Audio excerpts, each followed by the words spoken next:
नहीं और हो संजू सकती वर्मा है। यहीं से शुरू करिएगा। कि पूरी आप कहते सरकार थे ये आदमी के एक आगे नहीं हो सरेंडर। पाएंगे, नहीं लड़ पाएंगे। अब वो कह रहे हैं लोकसभा ही नहीं, हम तो आने वाले विधानसभा चुनाव भी मिलकर लड़ लेंगे, त्याग कर देंगे अगर देनी पड़ी कुछ सीटें अपने छोटे दलों को। तो ये तो आपके लिए खतरे की घंटी होनी चाहिए।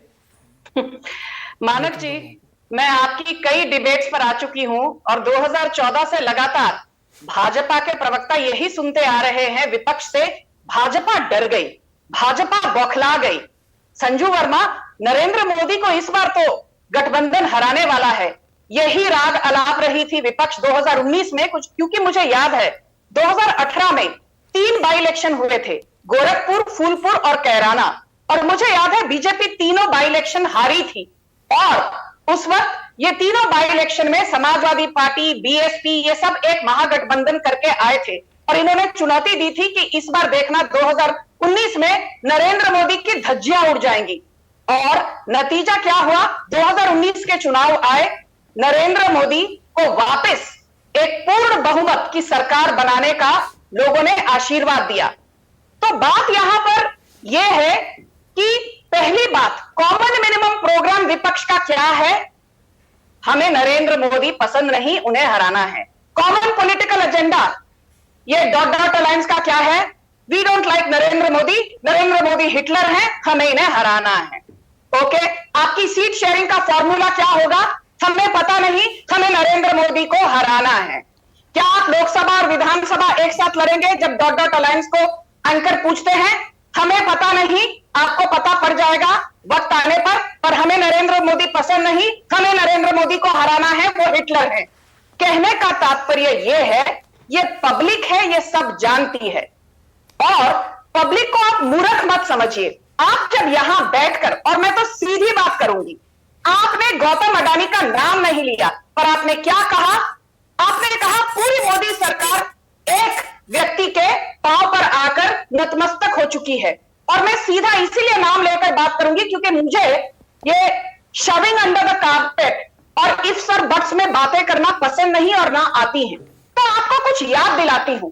सबसे पहले गौतम अडानी को कमोडिटी ट्रेडिंग बिजनेस करने का लाइसेंस कब मिला? 1988 में, जब गुजरात में कांग्रेस के अमर सिंह चौधरी मुख्यमंत्री थे और केंद्र में राजीव गांधी कांग्रेस के प्रधानमंत्री थे। 1993 में गौतम अडानी को अपना अडानी एंटरप्राइजेस शुरू करने का लाइसेंस मिला। तब केंद्र में सरकार किसकी थी? सरकार कांग्रेस के पीवी नरसिम्हा राव की थी। गौतम अडानी को अपना पहला स्पेशल इकोनॉमिक जोन खोलने का लाइसेंस कब मिला? जब केंद्र में मनमोहन सिंह / सोनिया गांधी की सरकार थी 2006 में। गौतम अडानी ने 16,000 हेक्टेयर लगभग मुंद्रा पोर्ट के लिए जो खड़ा किया, उसमें से 75% का एक्विजिशन कब हुआ? लगातार कांग्रेस सरकारों के नेतृत्व के तहत। गौतम अडानी की 7 लिस्टेड कंपनीज है, पब्लिकली लिस्टेड कंपनीज, जिसमें से 5 स्टॉक मार्केट पर कब लिस्ट हुई?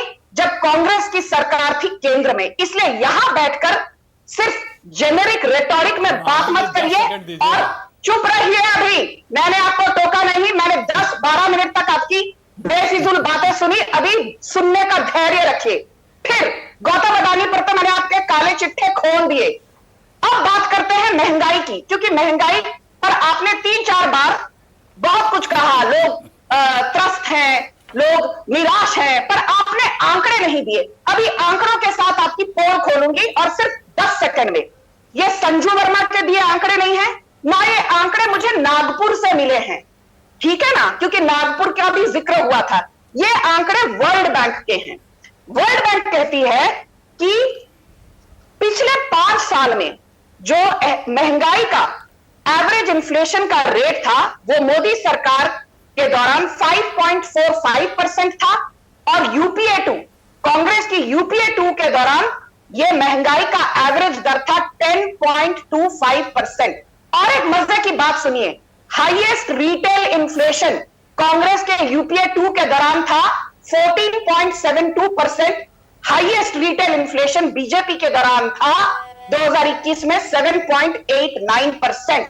और आपको चैलेंज करती हूं कि जो मैं बोल रही हूं वो आंकड़े गलत हैं। इसलिए जब महंगाई के बारे में बात करते हैं ना, और एक बात याद दिला दूं 10 सेकंड में, हाल ही में महंगाई के आंकड़े निकले। Highest retail inflation 9.7% Rajasthan, highest rural inflation 9.9% Congress शासित Rajasthan, highest urban inflation Congress शासित राजस्थान 10.4%, और अशोक गहलोत के मुंह में दही जम गया। राहुल गांधी ने राजस्थान की महंगाई के दर पर एक भी ट्वीट नहीं किया, एक भी पोस्ट नहीं डाला, इसलिए यहां बैठकर भाषण में दीजिए। ओके, अब जास्मीन शाह, ब्रिजमोहन श्रीवास्तव, विनोद अग्निहोत्री, अखिलेश जी, उसके बाद एक राउंड और ले लेंगे। मैंने इनकी बातें 10 मिनट सुनी, मैं भी खत्म करूंगी।